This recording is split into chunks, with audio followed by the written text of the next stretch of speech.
Preparação de audiolivro por Cristiane Batista. Deixe seu gostei, inscreva-se, receba minha gratidão. Carl Gustav Jung. Cristo, símbolo do si mesmo. Mais de uma vez já se comparou a descristianização de nosso mundo, o desenvolvimento luciferino da ciência, as monstruosas destruições materiais e morais que a Segunda Guerra Mundial deixou atrás de si, com os acontecimentos da Era Final, preditos no Novo Testamento. Trata-se, aqui, como se sabe, da expectativa da vinda iminente do Anticristo, request Antichristus qui negat patrem, e filium. Na primeira carta de João 3,3 lê-se: todo espírito que não confessa Jesus, é do Anticristo, de quem ouvistes que está para chegar. O Apocalipse está cheio da expectativa de coisas pavorosas que sucederão na era final, antes das núpcias do Cordeiro. Isto nos mostra claramente como na ânima cristiana, alma cristã, existe não apenas o conhecimento da existência de uma antagonista, mas também a certeza de sua futura tomada do poder. Por que motivo, perguntará o leitor, falo aqui de Cristo e de sua parte contrária? Falamos necessariamente de Cristo, porque ele é o mito ainda vivo de nossa civilização. É o herói de nossa cultura, o qual, sem detrimento de sua existência histórica, encarna o mito do homem primordial Urmen, do Adão mítico. É ele quem ocupa o centro do mandala cristão, é o senhor do tetramorfo, isto é, dos símbolos dos 4 evangelistas que significam as 4 colunas de seu tempo. Ele está dentro de nós e nós estamos nele. Seu reino é a pérola preciosa, o tesouro escondido no campo, o pequeno grão de mostarda que se transforma na grande árvore, é a cidade celeste. Do mesmo modo que Cristo, assim também o seu reino está dentro de nós. Acho que estas poucas referências universalmente conhecidas são suficientes para caracterizar a posição psicológica do símbolo de Cristo. Cristo elucida o arquétipo do si mesmo. Representa uma totalidade de natureza divina ou celeste, um homem transfigurado, um filho de Deus sin immacula peccati, que não foi manchado pelo pecado.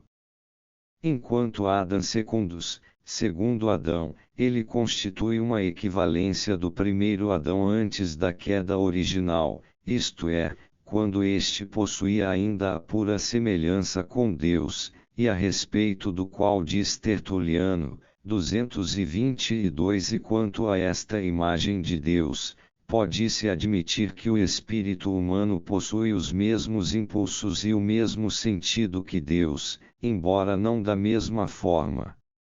Orígenes, 185-254, é muito mais minucioso. A imago Dei, imagem de Deus, impressa na alma e não no corpo, é uma imagem da imagem, pois minha alma é uma imagem de Deus, não de modo singular, mas criada à semelhança de uma imagem precedente. Cristo, ao invés, é a verdadeira imago Dei, a cuja semelhança foi criado nosso homem interior, invisível, incorporal e imortal. A imagem divina manifesta-se em nós através da prudentia, da justitia, da moderatio, da virtus, da sapientia e da disciplina. Agostinho, 354-430, estabelece uma diferença entre a imago Dei, que é Cristo, e a imago que foi implantada no interior do homem como meio ou como possibilidade de alcançar a semelhança com Deus. A imagem divina não se encontra no homem corporal, mas na anima rationalis, alma racional, é por ela que o homem se distingue dos animais irracionais.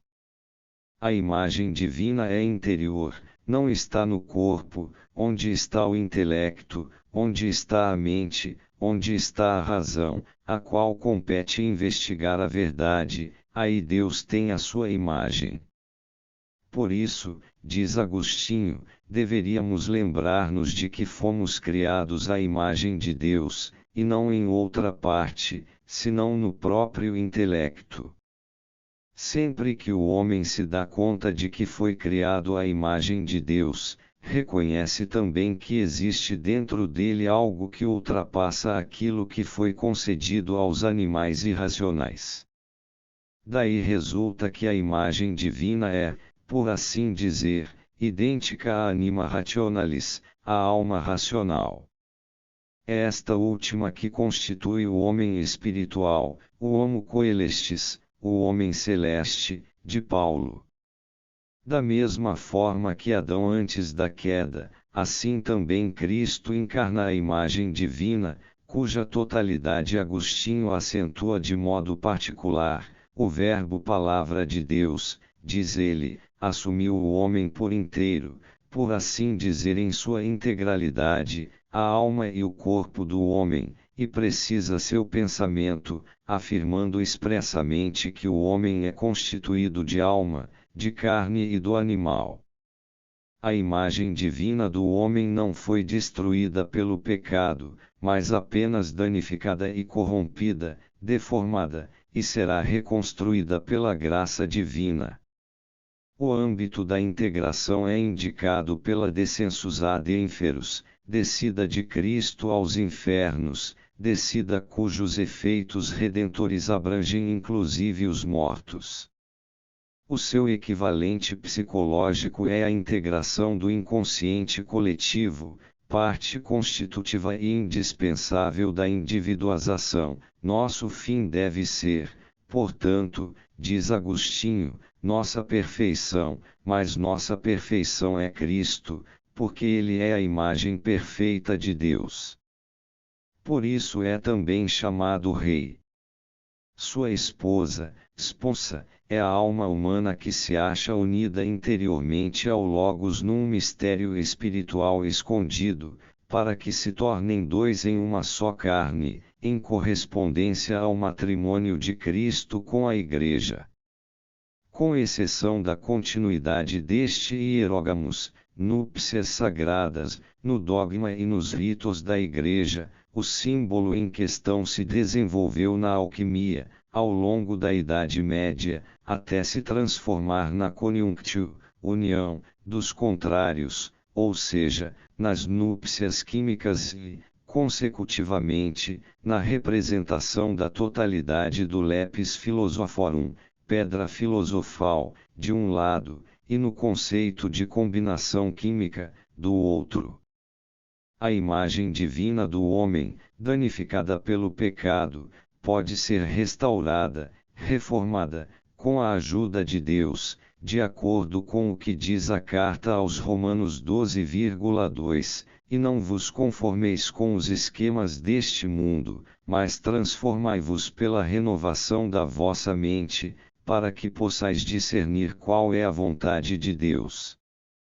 As imagens da totalidade produzidas pelo inconsciente no decurso de um processo de individuação representam tais reformas, transformações, de um arquétipo, do mandala, existente a priori. Como já acentuei repetidas vezes, na prática é impossível distinguir entre os símbolos espontâneos do si mesmo, da totalidade, e uma imagem divina. O termo renovação, anakainosis, reformatio, não expressa uma mudança em sentido próprio, apesar do metamorfoste, transformai-vos, e sim o restabelecimento de um estado original, uma apocatástase. Isto está em perfeita consonância com as descobertas psíquicas empíricas de um arquétipo da totalidade, existente em todas as épocas, que pode desaparecer facilmente do campo usual da consciência ou jamais ser percebido, até que uma consciência iluminada pela conversão reapareça sob a figura de Cristo. Esta anamnese restabelece um estado original de união com a imagem divina. Ela significa uma integração, uma ponte lançada sobre a brecha da cisão da personalidade, cuja existência é devida a diversos impulsos que levam a direções diferentes e conflitantes entre si. Só quando uma pessoa ainda se conserva legitimamente inconsciente de seus impulsos, como um animal, não há cisão. Mas isto é impossível ou prejudicial quando uma inconsciência artificial, isto é, uma repressão, já não reflete o impulso instintivo. Não há dúvida de que a concepção cristã primitiva da Imago Dei, encarnada em Cristo, expressa uma totalidade universal que contém em si o lado animal do homem, pecus. Mas, mesmo assim, falta ao símbolo de Cristo a totalidade entendida no sentido moderno, porque em vez de incluir exclui, expressis verbis, expressamente, o lado noturno das coisas, como um antagonista luciferino. Embora a exclusão do poder maligno fosse plenamente conhecida pela consciência cristã, para ela tudo isto não passava de uma sombra vazia, pois a doutrina da privatio boni, que já se anuncia em Orígenes, conferiu ao mal a fisionomia de um bem apenas diminuído, privando-o, assim, de toda a substância. Com efeito, de acordo com a doutrina da Igreja, o mal é meramente a carência acidental de uma perfeição. Baseada nesta premissa surgiu a opinião segundo a qual omni bonum ad Deo, omni malum ab homini. Foi também desta premissa que decorreu a eliminação posterior do demônio em certas doutrinas protestantes. Graças à doutrina da privatio boni, a totalidade parecia assegurada na figura de Cristo. Mas faz-se necessário conceber o mal de forma um pouco mais substancial, desde o momento em que ele se nos depara no plano da psicologia empírica. Aqui ele é nada mais nada menos do que o oposto do bem. Na antiguidade, os gnósticos, cuja maneira de argumentar já fora influenciada pela experiência psíquica, ocuparam-se mais extensamente com o problema do mal do que o fizeram os padres da Igreja. Eles ensinavam, por exemplo, que Cristo descartou-se da própria sombra. Se dermos alguma importância a esta concepção, poderemos reconhecer facilmente na figura do Anticristo a contraparte que foi descartada. Na lenda, o Anticristo desenvolveu-se como imitador perverso da vida de Cristo. É um autêntico antimimon pneuma, um espírito maligno, imitador que, de certo modo, segue as pegadas de Cristo, da mesma forma que uma sombra acompanha o corpo. Esta complementação da figura luminosa unilateral do Redentor, que já surge no âmbito do Novo Testamento, possui, certamente, uma significação especial. Há muito ela foi objeto de uma consideração conveniente. Se reconhecermos um paralelo da manifestação psicológica do si mesmo na figura tradicional de Cristo, o Anticristo corresponde à sombra do si mesmo, isto é, a metade obscura da totalidade do homem, que não deve ser julgada com demasiado otimismo.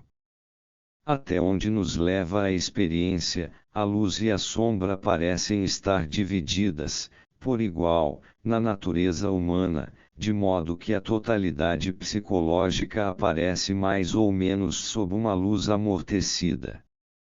A noção psicológica do si mesmo que deriva, por um lado, do conhecimento do homem total, e, por outro, apresenta-se espontaneamente nos produtos do inconsciente sob a forma de uma quaternidade arquetípica ligada por antinomias internas, não pode fechar os olhos para a sombra pertencente à figura luminosa e sem a qual ela não terá corpo e nenhum conteúdo humano. A luz e a sombra formam uma unidade paradoxal no si mesmo empírico. Na concepção cristã, pelo contrário, o arquétipo em questão está irremediavelmente dividido em duas metades inconciliáveis, porque o resultado final conduz a um dualismo metafísico, isto é, a uma separação definitiva entre o reino celeste e o mundo de fogo da condenação. Para quem mantém uma atitude positiva em relação ao cristianismo, o problema do anticristo constitui uma dificuldade bastante incômoda. A manifestação do anticristo significa, certamente, o revide do demônio provocado pela encarnação de Deus. O demônio só adquire sua verdadeira forma como contraposição de Cristo e, portanto, também de Deus, no início do cristianismo, depois de haver sido um dos filhos de Deus e íntimo de Javé no livro de Jó. Psicologicamente, isto se explica, tendo-se em conta que a figura dogmática de Cristo é tão excelsa e sem mácula, que todo o restante fica obscurecido diante de sua presença. Na realidade é tão unilateralmente perfeita, que seu complemento psíquico requer que se estabeleça o devido equilíbrio. Foi este aspecto antinômico, com o qual sempre se deve contar, que deu origem à doutrina dos dois filhos de Deus, chamando-se o mais velho deles Satanael. A vinda do anticristo não é apenas uma predição de caráter profético, mas uma lei psicológica inexorável, cuja existência levou o autor das cartas de João, sem que ele o soubesse, à certeza da enantiodromia vindoura. E é sobre isto que escreve como se tivesse consciência da necessidade interior desta transformação, acreditando que a ideia era pura revelação divina. De fato, qualquer diferenciação maior da imagem de Cristo ocasiona um reforço paralelo do complemento inconsciente, o que faz aumentar a tensão entre o em cima e o embaixo. Estas constatações nos situam plenamente no campo da psicologia e da simbologia cristãs, embora nunca se admitisse uma fatalidade inerente à disposição cristã, fatalidade que leva necessariamente a uma mudança de mentalidade, e isto não por obscura causalidade, mas por uma lei psicológica. O ideal de espiritualização que aspira às alturas deveria ser contrariado pela paixão materialista, presa unicamente às coisas da terra e ocupada em dominar a matéria e conquistar o mundo. Esta transformação tornou-se manifesta na época do Renascimento. Este termo significa novo nascimento e foi usado para indicar o revivescimento da antiguidade clássica. Sabe-se hoje, no entanto, que este espírito era, no fundo, uma máscara e não foi a concepção da antiguidade clássica que renasceu, foi o pensamento cristão da Idade Média que se transformou, adotando estranhas formas de comportamento pagão, trocando o destino celeste por um destino terreno e passando, deste modo, da linha vertical do estilo gótico para a linha horizontal da descoberta do mundo e da natureza. A evolução posterior que desembocou na Revolução Francesa e no Iluminismo produziu um estado amplamente difundido em nossos dias, que não podemos qualificar senão de anticristão, e, consequentemente, realizou a antecipação cristã primitiva da era final.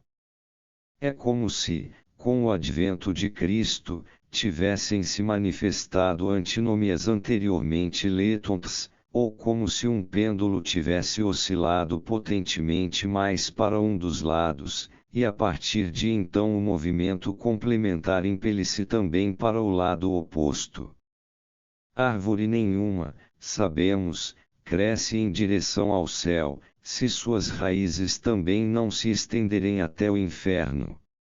O duplo movimento é inerente à natureza do pêndulo.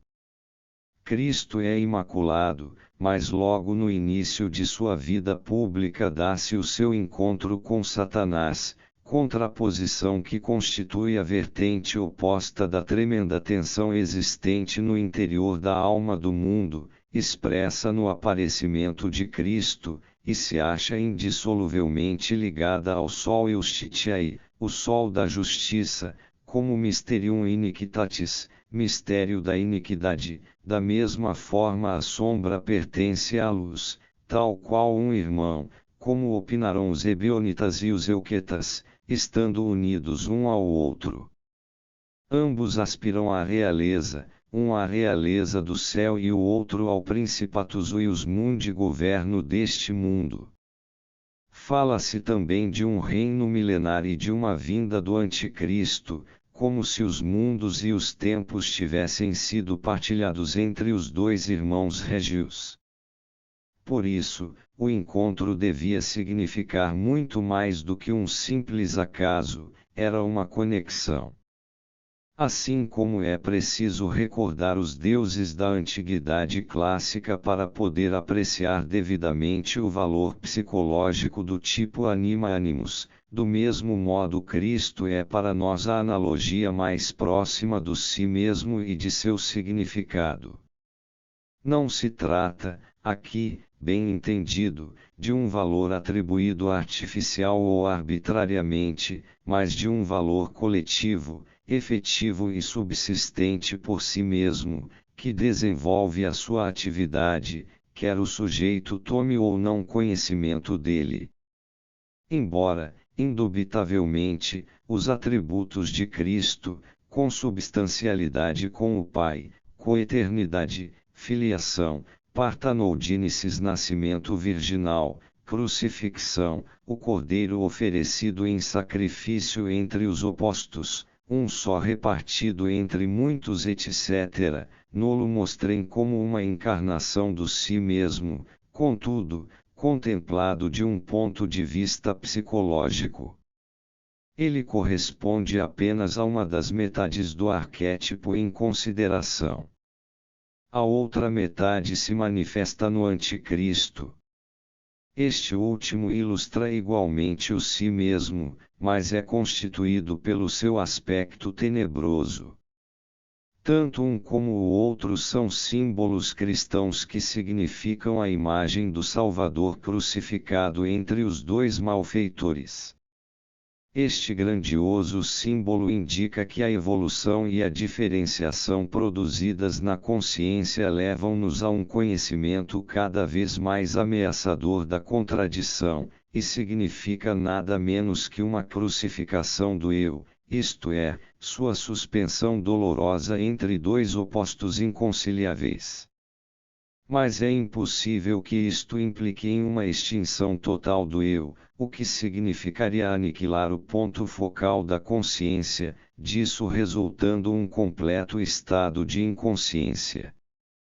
A relativa supressão do eu concerne apenas as decisões supremas e definitivas em conflitos de deveres insolúveis, ou seja, em casos desta natureza, quem decide é um espectador padecente, mas o indivíduo tem de submeter-se a uma decisão ao arbítrio de um terceiro. O gênio díneas do homem, que é o que de mais elevado e mais amplo nele existe e cujos limites ninguém conhece, é quem profere a decisão definitiva. Por isso é bom examinar cuidadosamente os aspectos psicológicos do processo de individuação à luz da tradição cristã, pois ela conhece sua descrição, a qual supera, e muito, nossa fraca tentativa individual, tanto em exatidão quanto em expressividade, embora na imagem do si mesmo, isto é, em Cristo, falte a respectiva sombra. A razão disto é, como já indicamos alhures, a doutrina do summum bonum, sumo bem. Ireneu afirma, e com razão, referindo-se aos gnósticos, que a luz do Pai deles deve ser combatida, porque não foi sequer capaz de iluminar e encher aquilo que nela estava encerrado, isto é, a sombra e o vazio. Parece-lhe chocante e censurável que alguém possa pensar que haja um vazio informe e tenebroso no interior do pleroma luminoso. Nem Deus nem Cristo deveriam ser um paradoxo. Deveriam ser inequívocos, e isto é válido até hoje. Ignorava-se, e parece que ainda se continua a ignorar, com algumas honrosas exceções, que a híbris, soberba, do intelecto especulativo já havia induzido os antigos a ousarem uma definição filosófica de Deus, ao obrigá-lo, de certo modo, a assumir o papel de summum bonum. Um teólogo protestante teve até mesmo a ousadia de dizer que Deus só pode ser bom. O próprio Javé, por si só, já bastaria para convencê-lo do contrário a este respeito, caso ele mesmo não percebesse sua intrusão intelectual no confronto com a onipotência e liberdade de Deus. A usurpação do summum bonum tem naturalmente seus motivos, que remontam a muito longe, no passado, e nos quais não quero entrar neste contexto, mas isto não impede que ela tenha sido a razão e a origem do conceito da privatio boni, e este conceito destrói a realidade do mal, que encontramos em pleno desenvolvimento em Basílio Magno, 330 e 379, e, a seguir, em Dionísio Areopagita, segunda metade do século IV, e em Agostinho.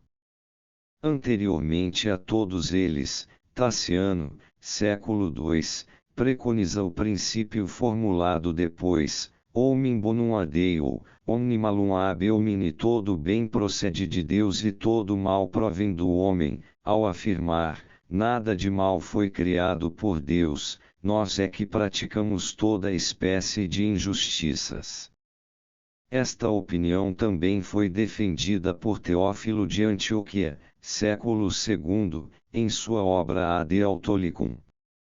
Basílio afirma o seguinte: não deves considerar Deus como autor da existência, nem pensar que o mal tem substância própria, pois nem a maldade existe como ser vivo, nem admitimos que o mal seja entidade substancial ousia in hypostatuam. O mal é uma negação, tadeuteresis, literalmente privação, do bem. O mal, portanto, não se fundamenta em uma existência própria, em idia e parxei, mas decorre da mutilação, peromasim, da alma. Quer dizer, o mal não é ingênito, como opinam os ímpios que equiparam a maldade à natureza boa, nem gerado. Com efeito, se tudo provém de Deus, como pode o mal provir do bem? Há uma outra passagem do mesmo autor, que ilumina a lógica desta afirmação. Na segunda homilia em Hexaemeron afirma Basílio: é uma impiedade dizer que o mal tem sua origem em Deus, porque nenhum dos contrários é gerado pelo outro. Com efeito, nem a vida gera a morte, nem as trevas são a origem da luz, nem a doença é causa da saúde. Por conseguinte, se o mal não é ingênito nem foi gerado por Deus, de onde tem sua natureza? Com efeito, quem quer que participe da vida, negará que o mal existe. Que dizermos, então? Diremos que o mal não é uma substância viva ou animada, mas um estado, diátesis, da alma, contrário à virtude, e isto, por causa da apostasia do bem, que provém dos negligentes, quer dizer, é por eles causada, cada um se reconhece o causador da maldade que nele existe. O fato natural de que, ao proferirmos a palavra alto, temos imediatamente a noção de baixo, ou profundo, transmuda-se inadvertidamente em um nexo de causalidade, levando-nos assim ad absurdum, ao absurdo, pois é evidente que as trevas não produzem a luz, nem a luz produz as trevas. Mas a ideia do bem e do mal é a principal premissa do julgamento moral. Trata-se de um par de contrários logicamente correlativos, os quais constituem, como tais, uma conditio sine qua non, condição sem a qual não é possível, de qualquer ato de conhecimento. Nada mais se pode dizer a este respeito, de um ponto de vista empírico. É deste ponto de vista, portanto, que podemos perceber que o bem e o mal não derivam um do outro, como duas metades coexistentes de um julgamento moral, mas existem desde sempre de forma autônoma. O mal é, como o bem, uma categoria humana de valor, e nós somos os autores de juízos de valor morais e também, embora somente em grau limitado, daqueles fatos que são submetidos ao julgamento moral. Esses fatos são qualificados de bons por uns e de maus por outros. Só nos casos essenciais é que existe um consensus generalis, consenso geral, quase completo. Se considerarmos o homem, com Basílio, como autor do mal, estaremos, concomitantemente, dizendo que ele é também autor do bem. Mas o homem, antes de tudo, é autor de um mero julgamento. Não é fácil estabelecer sua própria responsabilidade em relação aos fatos julgados. Para isto seria necessário que tivéssemos condições de definir claramente os limites do livre-arbítrio. O psiquiatra sabe perfeitamente quão tremendamente difícil é esta tarefa. Por este motivo o psicólogo tem horror das afirmações metafísicas, mas deve criticar as explicações humanas comumente aceitas da privatio boni. Se Basílio afirma, portanto, de um lado, que o mal não tem substância própria, mas decorre de uma mutilação da alma, e se, de outro lado, está convencido de que o mal é real, é porque a realidade relativa do mal tem suas raízes em uma mutilação efetiva da alma, que deve ter igualmente uma causa real. Se a alma foi criada originalmente boa, então na realidade se corrompeu em uma fase posterior, e isto devido a uma causa real, mesmo que esta causa não tenha sido mais do que o descuido, a negligência ou a irresponsabilidade, que traduzem o sentido do termo ratemia, usado por Basílio.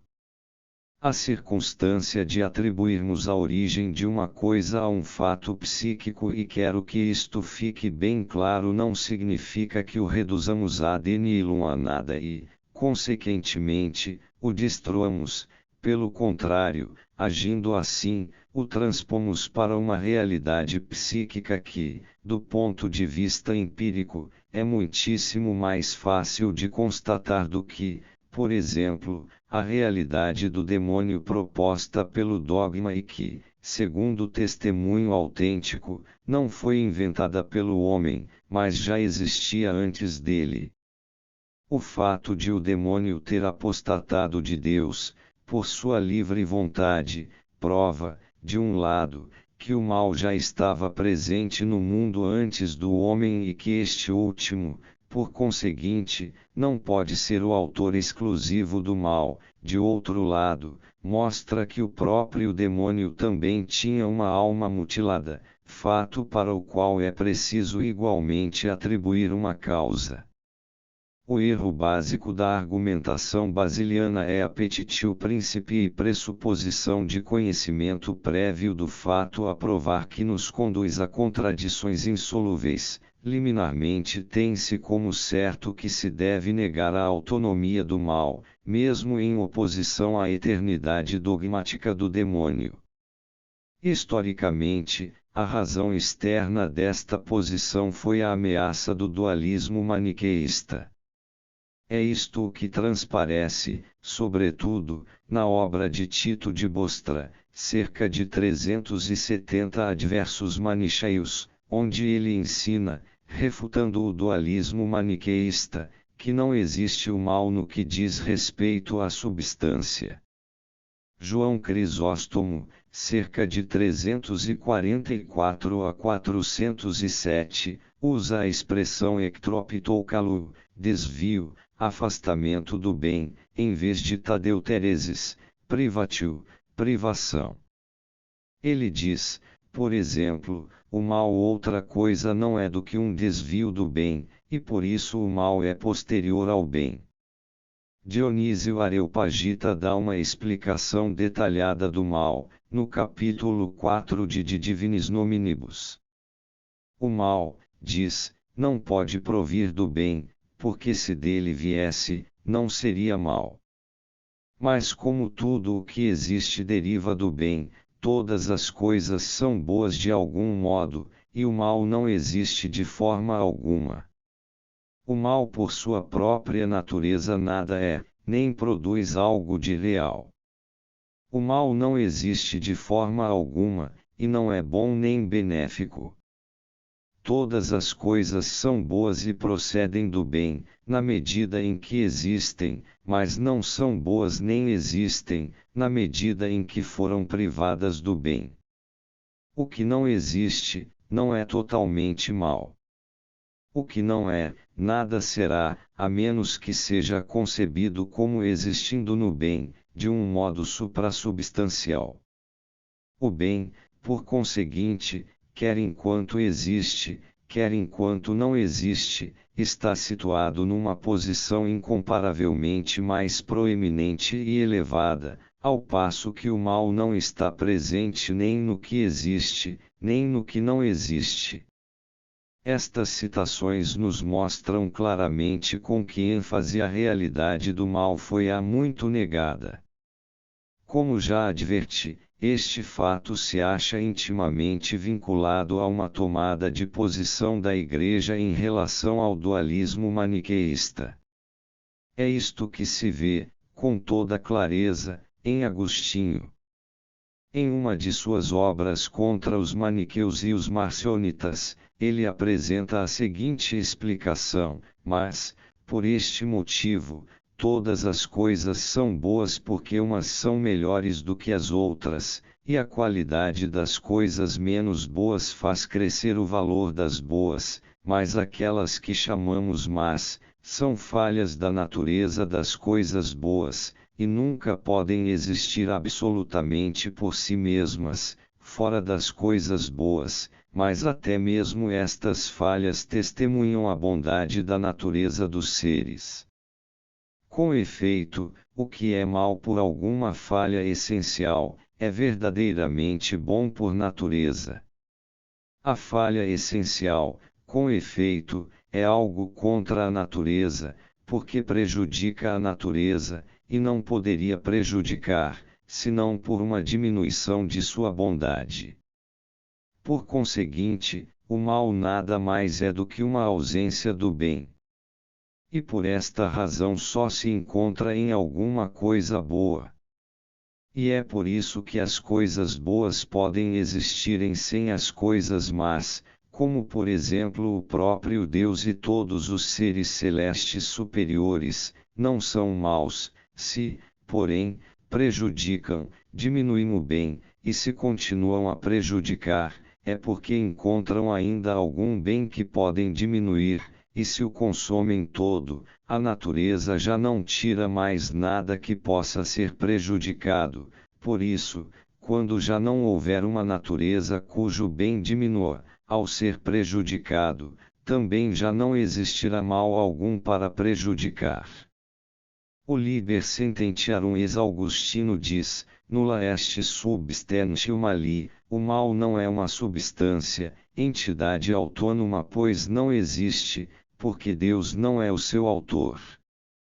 Assim, a falha da corrupção outra coisa não é senão o desejo ou o ato de uma vontade desordenada. Em concordância com isto está Agostinho quando afirma, não é o ferro que é mau, mau é quem usa o ferro para praticar uma ação má. Estas citações de Dionísio e de Agostinho nos mostram, a evidência, que o mal não tem substância ou existência em si mesmo, porque é apenas uma diminuição do bem, que é o único a ter substância. O mal é um vitium, isto é, um mau uso das coisas, resultante de uma decisão errônea da vontade, obcecação por um prazer mau etc.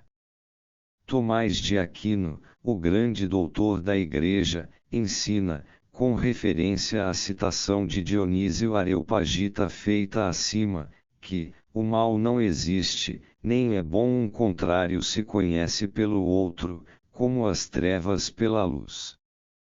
Por isso, em resposta à pergunta, é a partir da natureza do bem que se deve deduzir em que consiste o mal.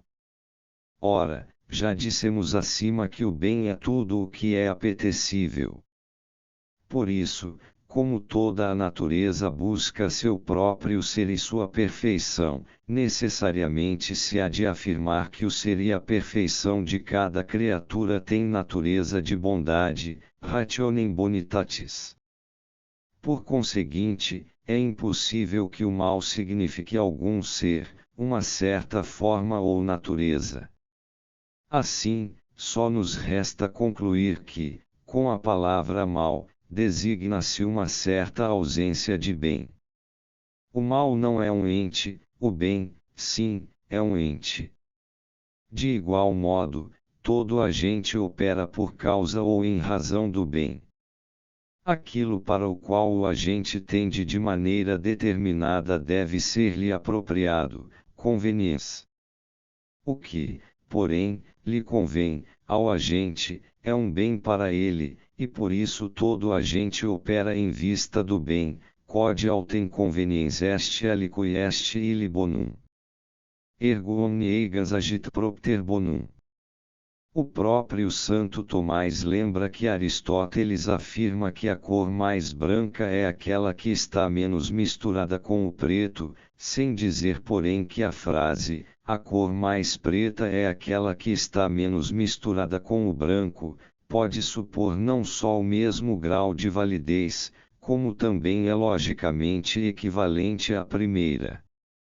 Por isso seria oportuno lembrar que não só as trevas se conhecem pela luz, como também, inversamente, a luz se conhece pelas trevas.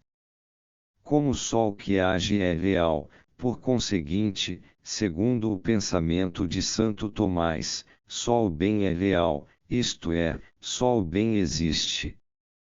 Mas sua argumentação pressupõe um bonum, bem, que é sinônimo de suficiente, oportuno, adequado, conveniente. Por isso, dever-se-ia traduzir omniegans agit propter bonum por, todo agente atua em vista daquilo que lhe convém. Como se sabe, é deste modo que o diabo também age.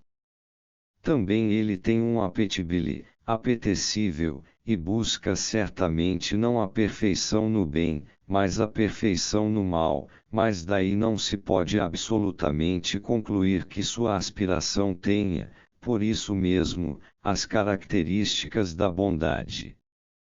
É evidente que o mal pode ser definido como uma diminuição do bem, mas esta lógica nos permitiria dizer que a temperatura do vento ártico, que faz o nariz e as orelhas congelarem, é só relativamente mais baixa que o calor reinante na região equatorial.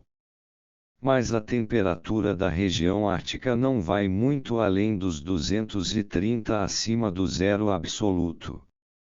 todas as coisas sobre a face da terra são quentes, isto é, em parte alguma de nosso globo é atingido o zero absoluto, por aproximado que seja.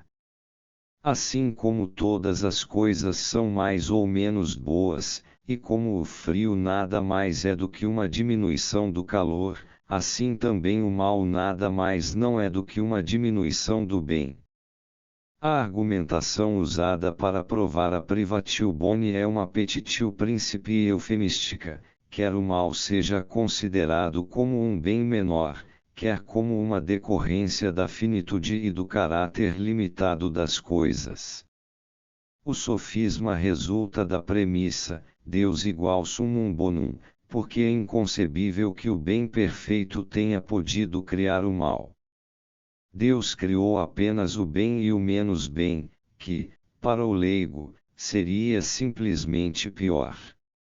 Mas assim como nos congelamos, lamentavelmente, não obstante estarmos a uma temperatura de 230 acima do zero absoluto, assim também há pessoas e coisas que foram criadas por Deus, mas que têm um mínimo de bondade e, consequentemente, um máximo de maldade.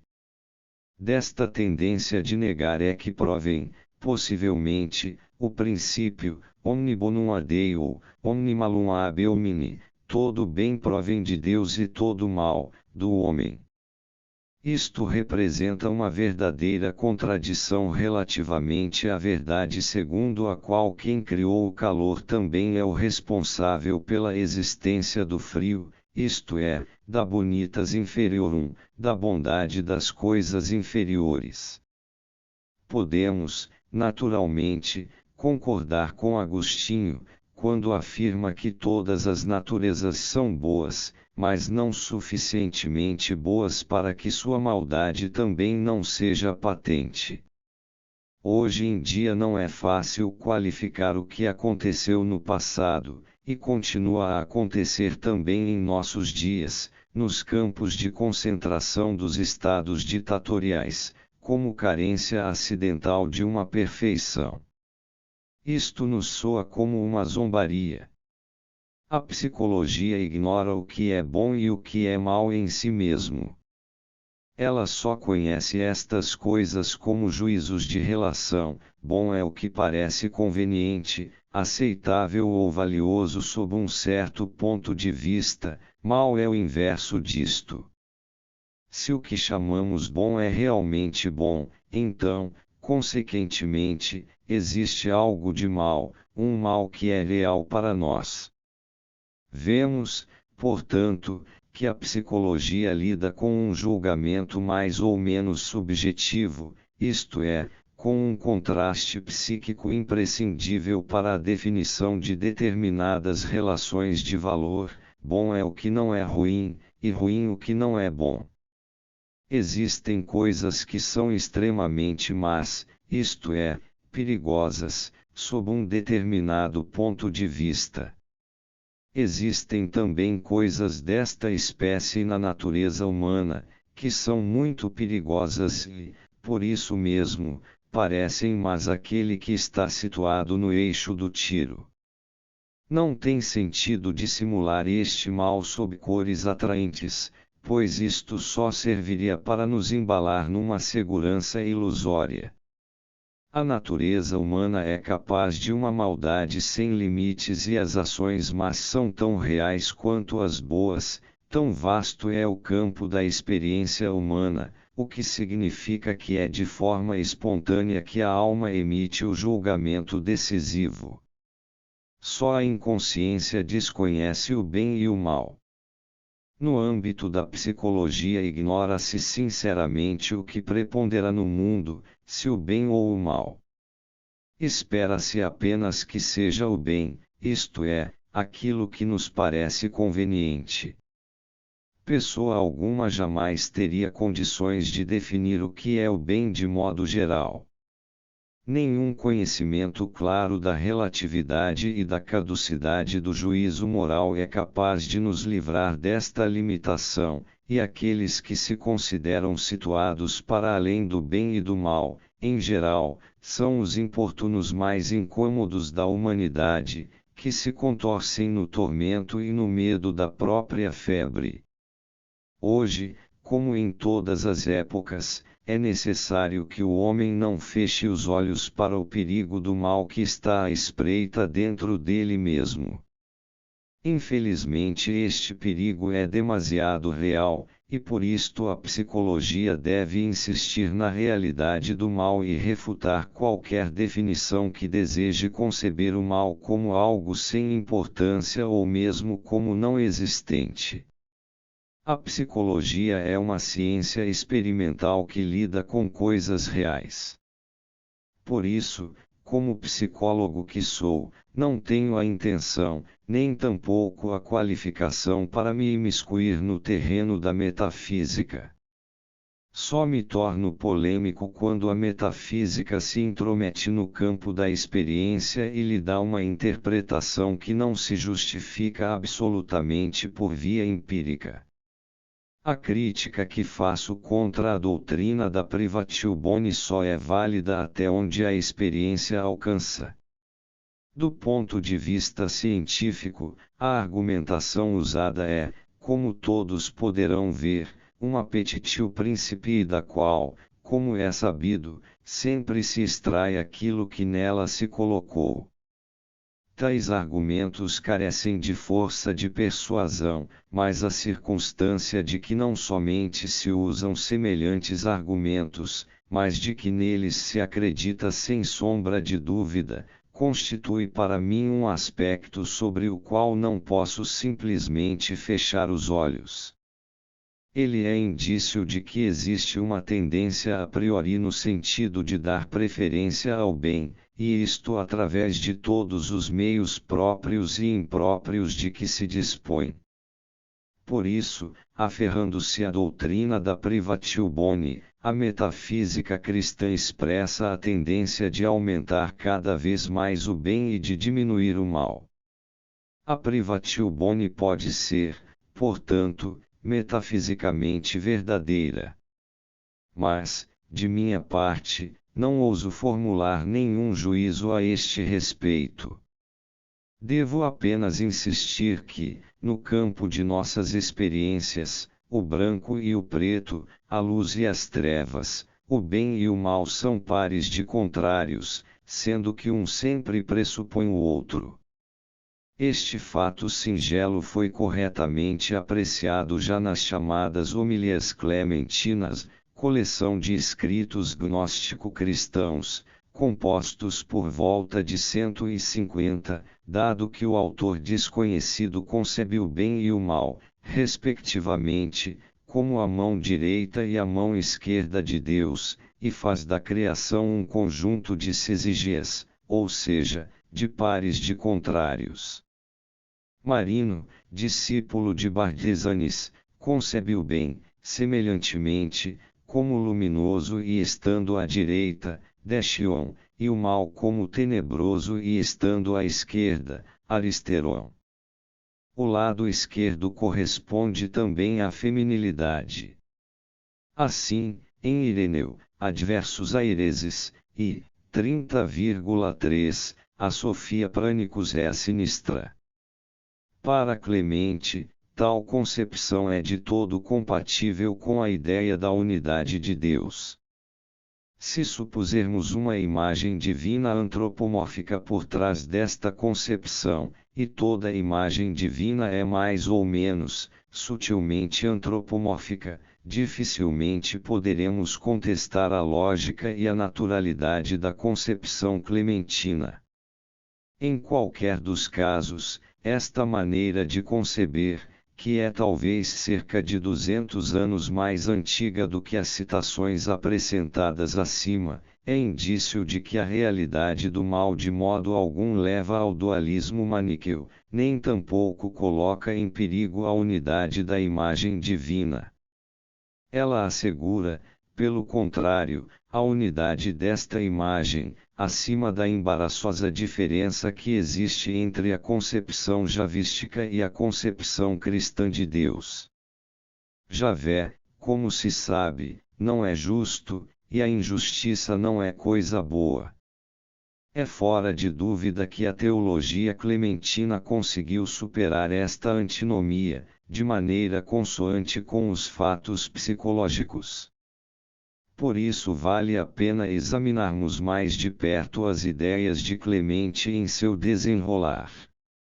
Deus, afirma ele, estabeleceu dois reinos, Basileias, e constituiu dois mundos, Aionas, ao resolver entregar o cosmos presente ao domínio do mal, Ponero, porque este é pequeno e não demoraria a passar.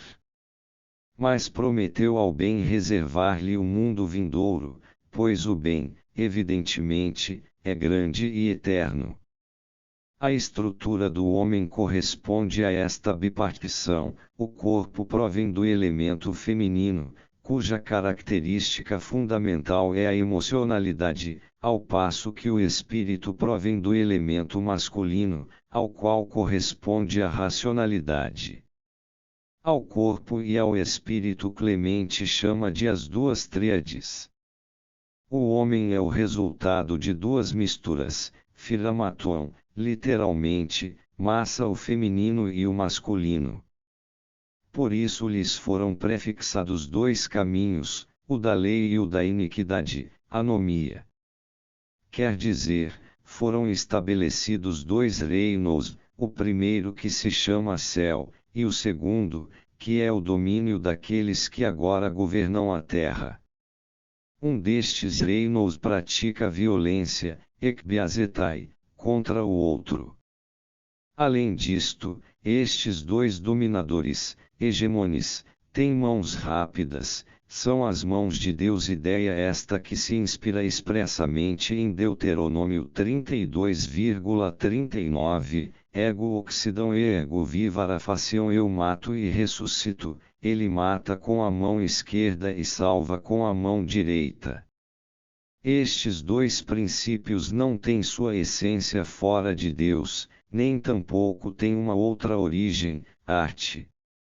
Também não foram projetados, proebletesan, para fora de Deus, como animais, zoa, pois estavam em harmonia com ele, homoduxol, literalmente, da mesma opinião, em igual disposição de ânimo.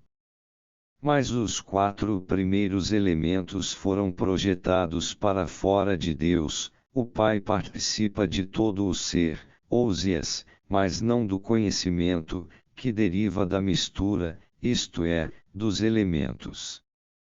A opção, ou decisão, proeiresis, nasceu como criança naqueles que foram misturados a partir do exterior, isto é, foi graças à mistura dos quatro elementos que surgiram as desigualdades que denotam insegurança e, por isso, exigem decisões ou atos de vontade.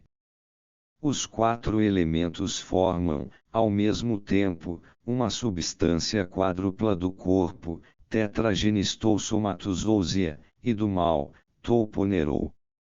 Esta substância foi projetada para fora de Deus, já diferenciada em espécies, mas fora dela foi misturado o projeto, proeiresis, que se contenta com o mal e que visava a mistura, de conformidade com a vontade do Criador, tou probalontus.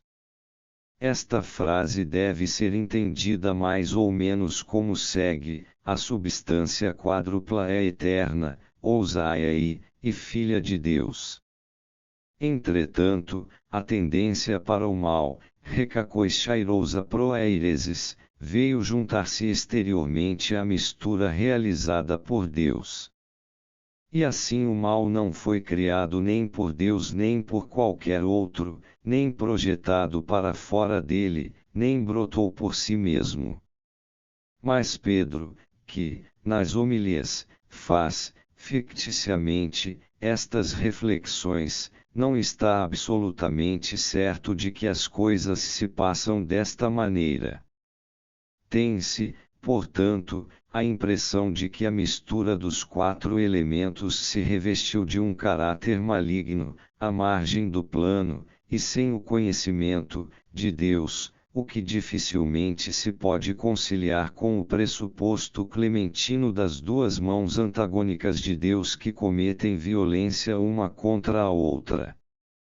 Mas é evidente que Pedro, o qual conduz o diálogo, sente alguma dificuldade em atribuir a autoria do mal, expressis verbis expressamente, ao Criador. Clemente Romano representa um cristianismo petrino que traz nitidamente a marca da alta igreja, ritualista, revelando, não só deste modo, mas também com sua doutrina do duplo aspecto divino, uma estreita vinculação com a igreja judeu-cristã dos primeiros tempos. Segundo o testemunho de Epifânio, encontramos nesta igreja a concepção ebionítica de que Deus tem dois filhos, um mais velho, que é Satanás, e outro mais jovem, que é Cristo. Por certo, é a este fato que se refere Miquéias, um dos participantes do diálogo, nas homilias de Clemente, quando argumenta que, se o bom e o mal são gerados de forma idêntica, devem ser irmãos. Na passagem central do Apocalipse, judeu-cristão, intitulada A Ascensão de Isaías, encontra-se a visão de Isaías referente aos 7 céus através dos quais ele foi elevado. Primeiramente ele vê Samuel e seu exército, contra os quais se trava uma grande batalha no firmamento. Mas o anjo conduz Isaías mais além, até junto de um trono, no primeiro céu. À direita deste trono se achavam anjos mais belos do que aqueles que estavam à esquerda. Os anjos da direita entoavam louvores em uníssono, os da esquerda, porém, entoavam seus cantos depois daqueles, e seu canto era diferente do deles. No segundo céu, os anjos eram mais belos do que os anjos do primeiro, e não há diferença entre eles, o mesmo acontecendo nos céus que ficavam mais acima. É evidente que Samuel não tem influência perceptível no primeiro céu, pois aí os anjos da esquerda são menos belos, da mesma forma que os anjos dos céus inferiores são menos brilhantes do que os dos céus superiores, embora cada um deles supere os outros em esplendor. O demônio está no firmamento, como os arcontes dos gnósticos, e corresponde, provavelmente, com seus anjos, aos deuses e às potências da astrologia. Por causa da diminuição cada vez maior do esplendor, sua esfera penetra na esfera da Trindade, cuja luz, por seu lado, estende-se até o céu mais baixo.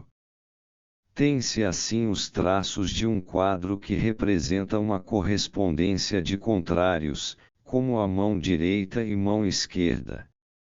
Significativos é o fato de que esta visão data, como as homilias clementinas, da época pré-maniqueísta, século II, em que não havia ainda a necessidade de se precaver contra a competição maniqueísta.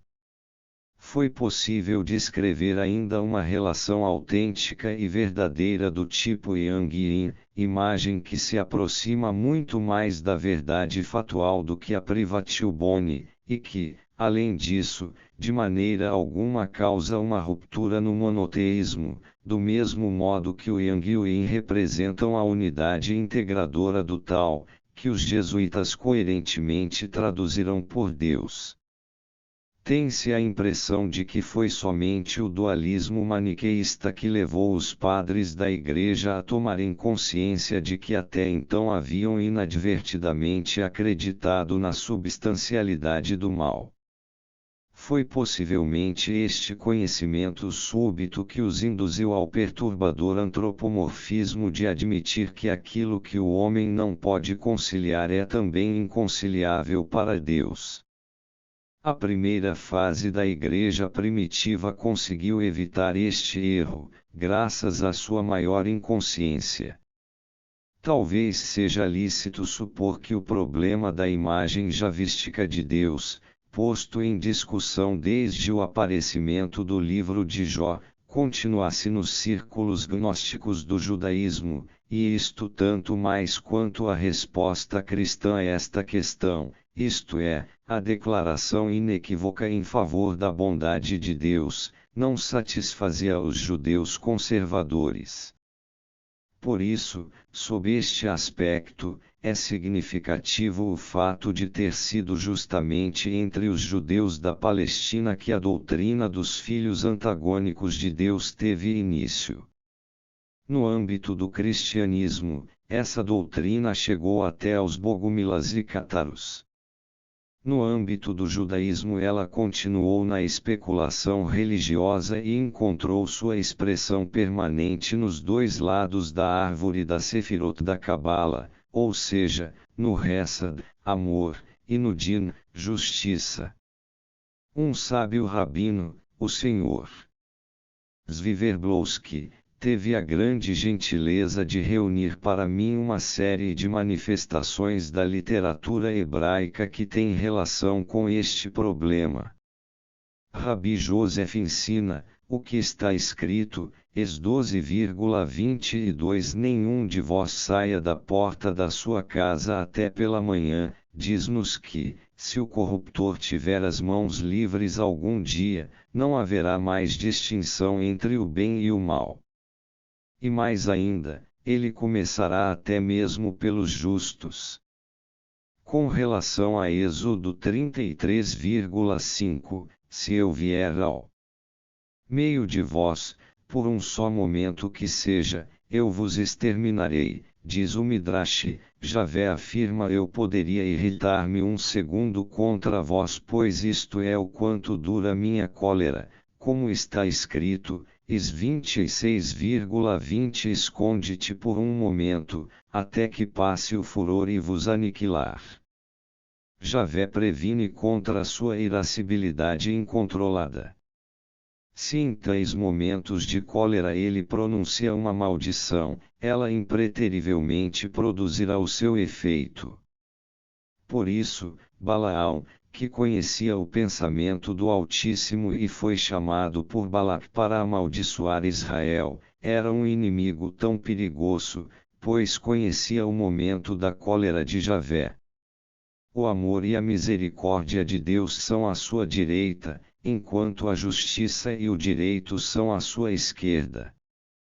Por isso afirma-se, com relação a 1 Reis 22,19, vi todo o exército do céu de pé junto dele, de Javé, então lá no alto existe posição à direita e posição à esquerda. Isto quer dizer que os defensores estão de pé à direita e os acusadores à esquerda. Sobre Êxodo 15,6, tua direita, ó Senhor, é gloriosa pela fortaleza, tua direita, Senhor, quebrantou o inimigo. Quando Israel faz a vontade de Deus, transforma também a esquerda em direita. Se não faz a vontade de Deus, transforma até mesmo a direita em esquerda. A esquerda de Deus repele, e sua direita atrai. A seguinte reflexão nos mostra que aspecto perigoso tem a justiça de Deus, assim fala aquele que é santo louvado seja. Se criou o mundo com a misericórdia, os pecados se multiplicarão em demasia. Se o criou com justiça, como poderá o mundo subsistir? Por isso eu o crio com justiça e misericórdia. Oxalá que pelo menos assim ele possa subsistir. O Midrash do Gênesis 18,23, intercessão de Abraão em favor de Sodoma, diz, é Abraão quem fala se queres ter um mundo, não deve haver justiça, rigorosa. Se queres que haja justiça, não haverá mundo. Tu queres as duas coisas ao mesmo tempo. Se não renuncias a uma delas, o mundo não poderá subsistir. Deus ampara os pecadores arrependidos, que ele prefere aos justos, cobrindo-os com sua mão ou escondendo-os debaixo do seu trono. Com referência a Abacuque 2,3, e se ela a revelação tardar, espera-a, diz Rabi Jonathan, e se acreditas que só nós esperamos, e ele não espera, eis o que está escrito, o Senhor espera conceder-vos mercê, Is 30,18. Mas, se esperamos e ele espera, o que é então que impede a libertação? É a justiça divina que o impede.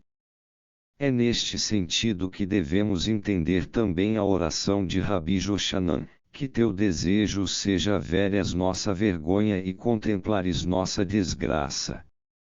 Reveste-te de tua misericórdia, cobre-te com o teu poder, envolve-te no manto do teu amor e cinge-te com tua graça, e que tua bondade e clemência estejam em tua presença. Deus é formalmente exortado a se preocupar com seus bons atributos. Por isso, existe uma tradição segundo a qual Deus implora a si próprio, que meu desejo seja que minha misericórdia triunfe e suplante todas as minhas outras qualidades. Esta tradição encontra sua confirmação na seguinte narrativa: assim falou Rabi Gismael, filho de Elíshio, certa vez entrei no Santíssimo para oferecer o sacrifício de incenso e vi ali Actariel. Já Javé Sebalt sentado em um trono elevado e excelso, e ele me disse, Gismael, meu filho, abençoa-me. Eu lhe respondi, Senhor do mundo. Que tua vontade seja que tua misericórdia vença a tua cólera, e que tua misericórdia supere as tuas outras qualidades, e que haias com misericórdia para com teus filhos, e não segundo o rigor da justiça. E ele me fez o sinal de aprovação com a cabeça. É fácil deduzir, destas citações, como foi duradoura a impressão causada pela contraditória imagem de Deus delineada por Jó. Ela tornou-se objeto da especulação religiosa no âmbito do judaísmo e exerceu sua influência, através da Cabala, em Jacobome, no qual encontramos uma ambivalência semelhante, ou seja, a do amor e do fogo da ira de Deus, no qual Lúcifer está preso. Dado que a psicologia não é metafísica, não se pode deduzir qualquer dualismo metafísico da constatação que ela faz da existência de contrários correlatos, nem imputá-los à psicologia. A psicologia sabe que os opostos correlatos constituem condições imprescindíveis e inerentes ao ato de conhecimento, pois sem eles seria impossível qualquer tipo de diferenciação. Mas é muito pouco provável que aquilo que está tão ligado ao ato de conhecimento seja, eu ipso automaticamente, também uma qualidade do objeto. Muito pelo contrário, podemos pensar que é sobretudo nossa consciência que designa as diferenças das coisas, as avalia e produz, inclusive onde é impossível apreender quaisquer diferenças. Det-me na consideração da doutrina da Privatio Boni, porque ela é responsável, até certo ponto, por uma concepção demasiado otimista do mal. A história do cristianismo primitivo contrapôs um anticristo ao Cristo, com coerência inabalável. Com efeito, como se poderia falar de elevado se não existisse profundo, de direita se não existisse esquerda, de bem se não existisse mal, e quando um é tão real quanto o outro? Foi somente com Cristo que entrou no mundo a figura do demônio como contraposição de Deus. Além disto, nos círculos judeu-cristãos dos primeiros tempos Satanás era considerado, como já tivemos ocasião de dizer, o irmão mais velho de Cristo. Mas foi também por uma outra razão que eu tive de pôr em realce a doutrina da Privatio Boni, é que encontramos, Já em Basílio, a tendência de atribuir o mal, juntamente com o seu caráter de mion, não ente, à natureza, disposição, diátesis, da alma. Segundo este autor, como o mal deve sua origem unicamente a um ato de leviandade e, por conseguinte, a uma mera negligência, ele só existe, de certo modo, graças a uma falha psicológica, e por isto é uma quantité negligible, quantidade negligenciável, de tal modo que o mal simplesmente se desfaz em fumaça. Não há dúvida de que a negligência causal é um fato concreto que convém tomar a sério, mas também este fato pode ser facilmente anulado por uma mudança de atitude. Também é possível acontecer o contrário. A condição psicológica é algo tão fugaz e quase irreal, que tudo o que se reduz a ela assume inclusive o caráter de futilidade ou de uma falha acidental e é, portanto, minimizado. Permanece em aberto a questão de saber até que ponto nossa moderna subestima da alma decorre deste preconceito. Este último é tanto mais sério quando sabemos que a alma é depreciada justamente por ser considerada como o lugar de onde se origina o mal.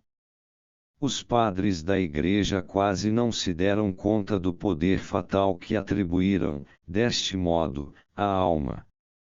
É preciso que alguém seja inteiramente cego, para não ver o papel quase absoluto que o mal desempenha no mundo. Foi preciso a intervenção do próprio Deus, para que a humanidade fosse salva da desgraça do mal. Sem esta intervenção, o homem teria perecido.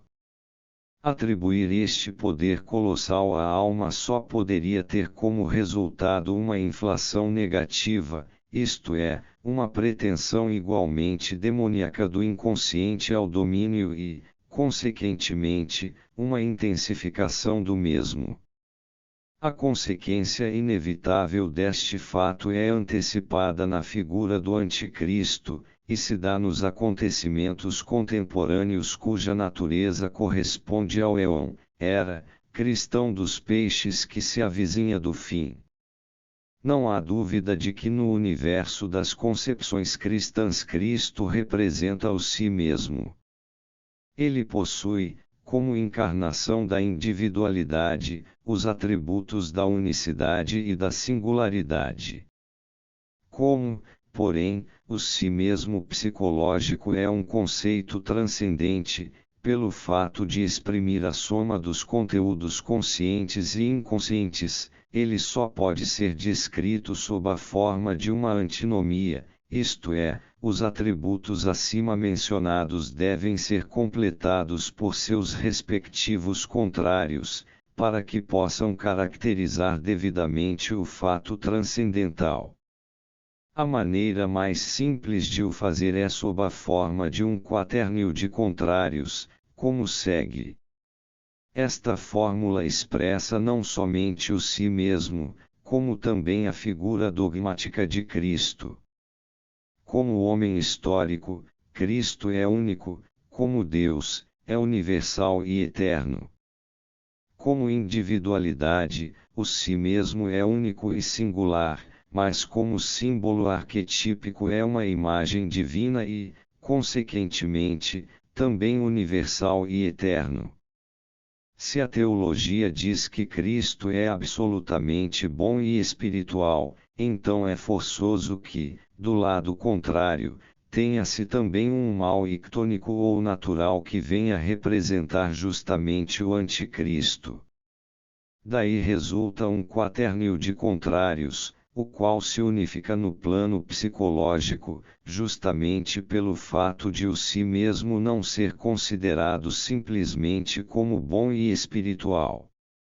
Em consequência disto, sua sombra apresenta um aspecto muito menos negro.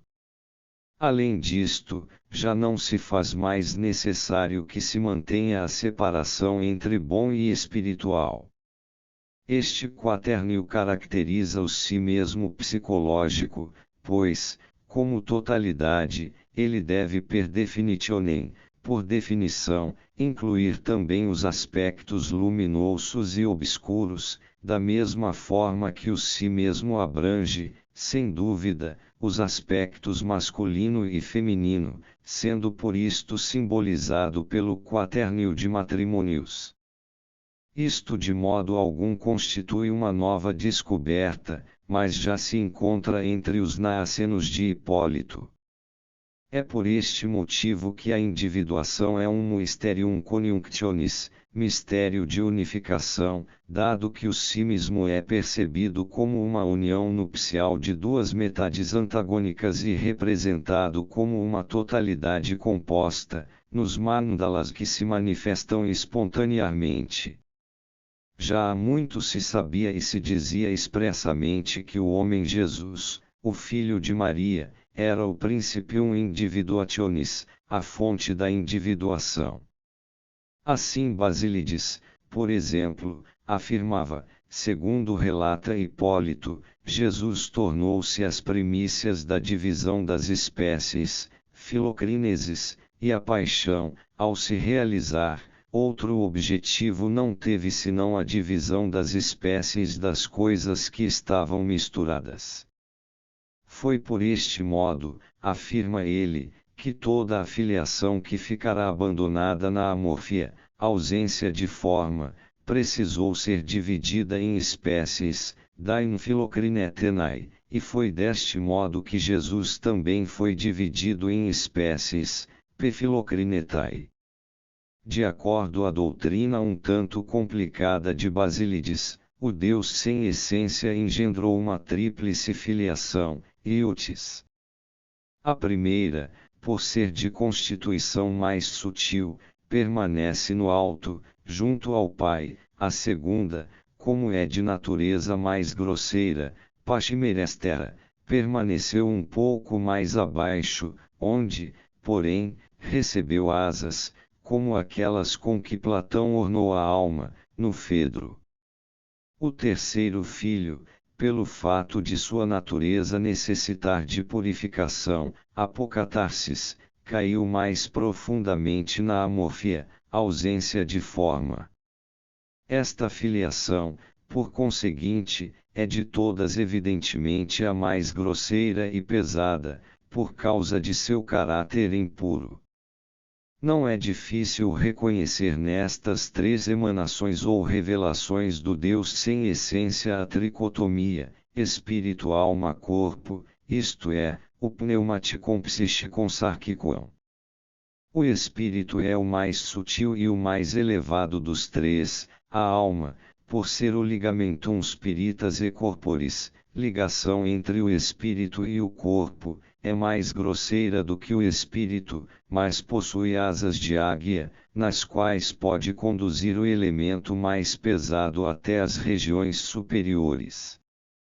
Ambos são constituídos de matéria sutil e por isso residem em regiões luminosas ou em suas vizinhanças, como o éter e a águia, ao passo que o corpo se acha privado de luz, por ser pesado, tenebroso e impuro, embora esta situação não o impeça de conter a semente divina da terceira filiação, ainda que o seja na amorfia inconsciente.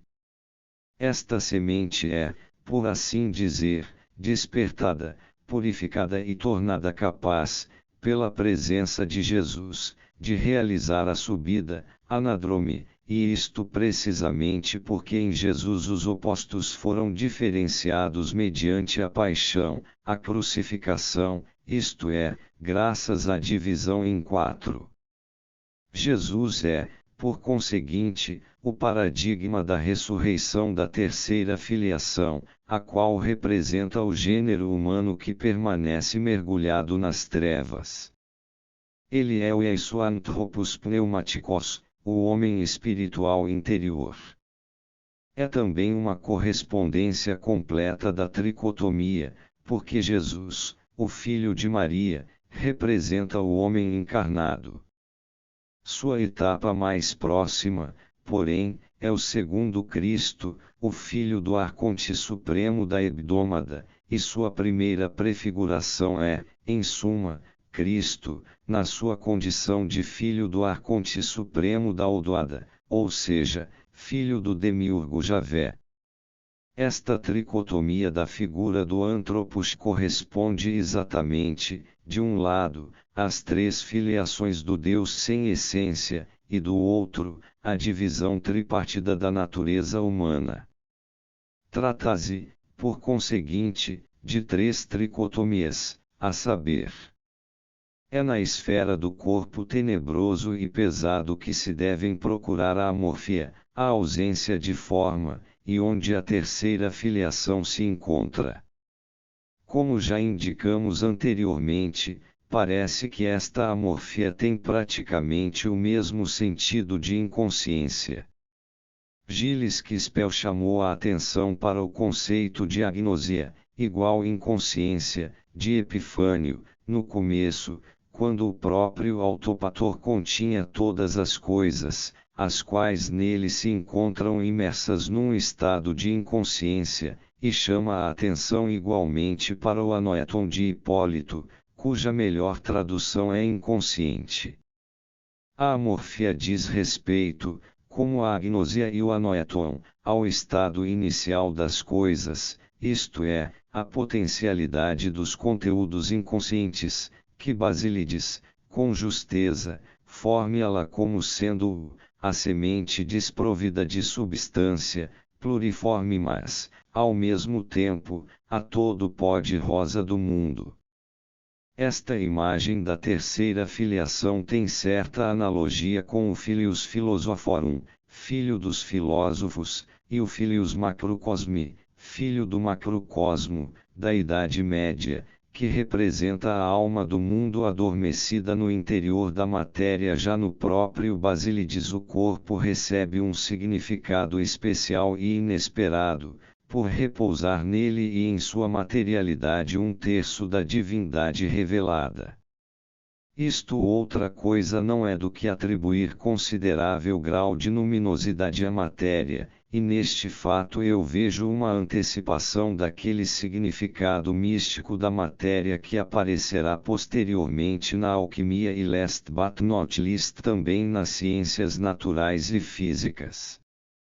Psicologicamente, é de particular importância o fato de Jesus ser o correspondente da terceira filiação e, por isso mesmo, constituir o seu paradigma e sustentáculo. Os contrários que nele havia se separaram com a paixão, tornando-se assim conscientes, mas permanecendo inconscientes na sua correspondência, ou seja, na terceira filiação, enquanto esta perdura no estado de amorfia, ausência de forma, e de indiferenciação.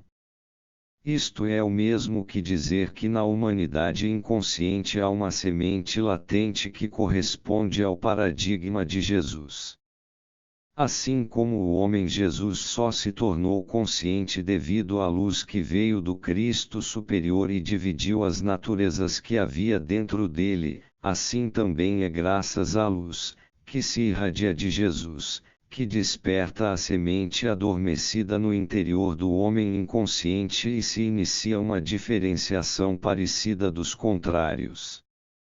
Esta visão corresponde perfeitamente ao fato psicológico segundo o qual a imagem arquetípica do si mesmo se manifesta nos sonhos, como já foi demonstrado, mesmo que na consciência do sonhador não haja qualquer representação deste gênero. Eu não queria encerrar este capítulo sem fazer uma observação que se impõe, em face da importância da matéria aqui tratada. O ponto de vista de uma psicologia cujo objeto de consideração é o fenômeno psíquico se inclui, evidentemente, entre aquelas coisas difíceis de entender e que muitas vezes são interpretadas erroneamente. Por isso, se retorno ao fundamental, mesmo com o risco de me repetir, é unicamente com a preocupação de prevenir a ocorrência de certas opiniões falsas às quais minhas exposições poderiam dar origem e, por conseguinte, também a preocupação de poupar os leitores de dificuldades desnecessárias. O paralelo que acabo de traçar entre Cristo e o si mesmo não é senão um tema psicológico, mais ou menos semelhante ao mitológico, em que se emprega a figura do peixe. Não se trata aqui, absolutamente, de uma ingerência no campo da metafísica, isto é, no domínio da fé. As imagens que a fantasia religiosa constrói a respeito de Deus e de Cristo são inevitável e declaradamente antropomórficas e, por isto mesmo, acessíveis a uma radioscopia psicológica, como quaisquer outros símbolos.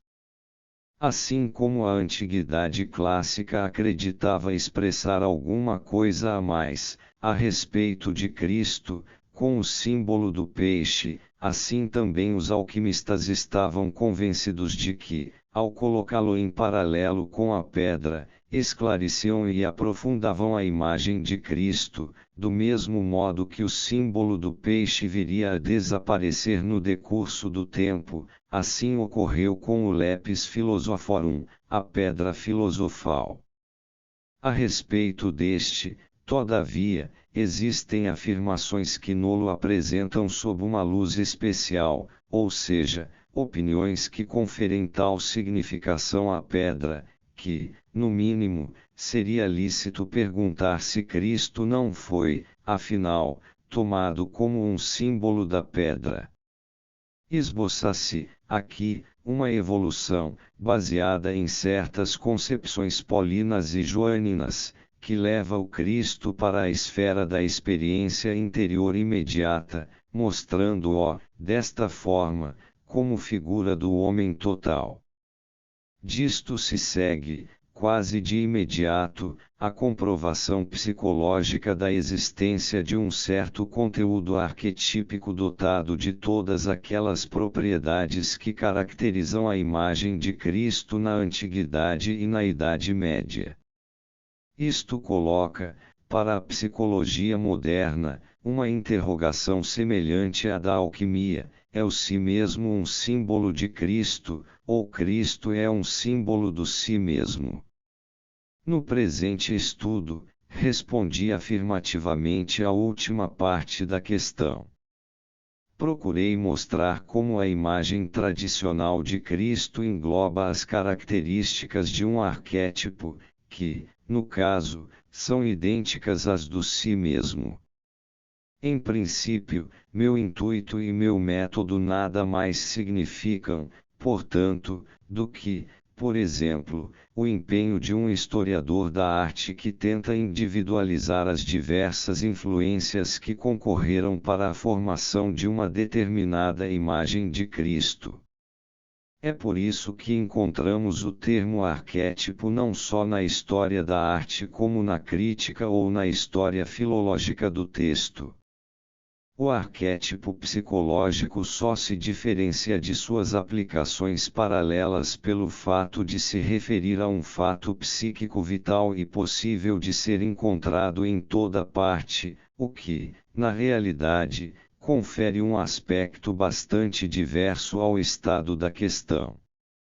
Em outras palavras, nessas ocasiões vem-nos espontaneamente a tentação de atribuir uma importância maior à presença imediata e viva do arquétipo do que à ideia do Cristo histórico.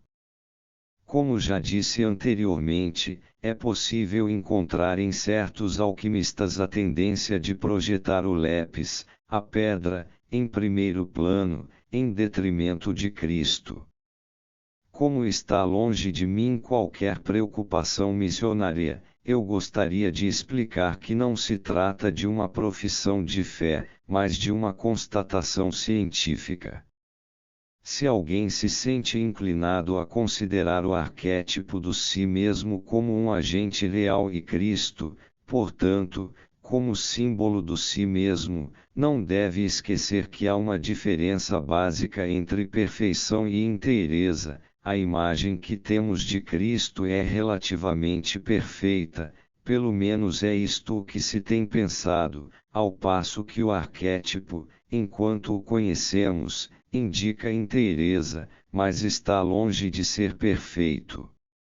O arquétipo é um paradoxo, é uma afirmação sobre o indescritível e o transcendental. A realização do si mesmo, que deveria seguir-se a um reconhecimento de sua supremacia, leva necessariamente a um conflito fundamental, a uma verdadeira suspensão entre os opostos, lembrando o crucifixus o crucificado, pendente entre os dois malfeitores, e a uma totalidade aproximada, a qual falta, porém, a perfeição. A aspiração a uma teleiosis, perfeição, tomada no último sentido, é não apenas legítima, como também, e mais ainda, uma característica inata do homem, e uma das mais profundas raízes da civilização. Esta aspiração é, inclusive, tão forte, a ponto de transformar-se em paixão, que tudo submete a seu império. Aspira-se, naturalmente, a uma perfeição em qualquer direção. O arquétipo, pelo contrário, se completa na sua inteireza, que é uma teleiosis de natureza totalmente diversa. Onde ele predomina impõe-se a inteireza, em correspondência com a sua natureza arcaica e em contraposição a qualquer aspiração consciente. O indivíduo pode empenhar-se na busca da perfeição, sede perfeitos teleioi como vosso Pai Celeste é perfeito, em Mt 5,48, mas é obrigado a suportar, por assim dizer, o oposto do que intenciona, em benefício da sua inteireza. Por conseguinte, dentro de mim encontro esta lei: quando quero fazer o bem, é o mal que se acha dentro de mim. RM 7,21. A imagem de Cristo corresponde integralmente, por assim dizer, a esse estado de coisas, Cristo como homem perfeito e como crucificado. Dificilmente se poderia encontrar imagem mais verdadeira da meta da aspiração ética. Pelo contrário, qualquer que seja o caso, jamais poderá emergir a ideia transcendental do si mesmo que serve de hipótese de trabalho para a psicologia, pois, embora seja um símbolo, falta-lhe o caráter de um acontecimento da revelação histórica. Ela é, como a ideia aparentada do Atman e do Tal, no Oriente, um produto, pelo menos parcial, do conhecimento que não se baseia na fé, nem na especulação metafísica, mas sim na experiência de que o inconsciente em determinadas circunstâncias produz espontaneamente um símbolo arquetípico da totalidade. Disto se conclui necessariamente que um arquétipo deste gênero se encontra em todas as épocas e em todas as partes, sendo dotado de uma certa luminosidade. Verdadeiramente, há numerosos testamentos históricos e também provas casuísticas modernas a favor desta conclusão. Como bem nos mostra a representação figurativa, ingênua e livre de qualquer influência, do símbolo, acrescenta-se-lhe um significado central e supremo, e isto justamente porque ele constitui uma conjunctio oppositorum, integração dos opostos. Naturalmente isto não pode ser entendido senão como um paradoxo, pois uma integração dos opostos só pode ser concebida como um aniquilamento dos mesmos. O paradoxo é inerente a todos os fatos transcendentais, porque eles traduzem adequadamente seu caráter indescritível. Por conseguinte, onde o arquétipo predomina, tem-se, como consequência psicológica inevitável, aquele estado conflituoso expresso plasticamente no símbolo cristão da crucifixo, crucificação, ou seja, aquele estado agudo de irredenção que só terminou com o consumatum est, está consumado, JO 19,30. Por conseguinte, o reconhecimento do arquétipo não contorna o mistério cristão, mas cria, por força das circunstâncias, precisamente a condição psicológica preliminar sem a qual a redenção pareceria absurda. Em outras palavras, a redenção não implica em libertar alguém de um fardo que nunca pensou ter carregado. Só aquele que é íntegro por experiência sabe o quanto o homem é insuportável para si mesmo. Por isso nada haverá a objetar de essencial, sob o ponto de vista cristão, pelo menos segundo me parece, caso alguém considere a tarefa da individuação e do reconhecimento da totalidade ou integralidade, que a natureza nos impôs, como obrigatória. Se o indivíduo efetuar isto de maneira consciente e intencional, evitará todas as consequências desagradáveis que decorrem de uma individuação reprimida, isto é, se assumir de livre e espontânea vontade a inteireza, não será obrigado a sentir na carne que ela se realiza dentro dele contra a sua vontade, ou seja, de forma negativa. Isto significa que se alguém está disposto a descer a um poço fundo, o melhor é entregar-se a esta tarefa adotando todas as medidas de precaução necessárias, do que arriscar-se a cair de costas pelo buraco abaixo. O aspecto intolerável dos opostos na psicologia cristã se deve à exacerbação moral deles mesmos. Isto nos parece muito natural, embora historicamente represente uma herança do Antigo Testamento, isto é, da justiça legal. Esta influência específica não existe de modo notável no Oriente, nas religiões filosóficas da Índia e da China.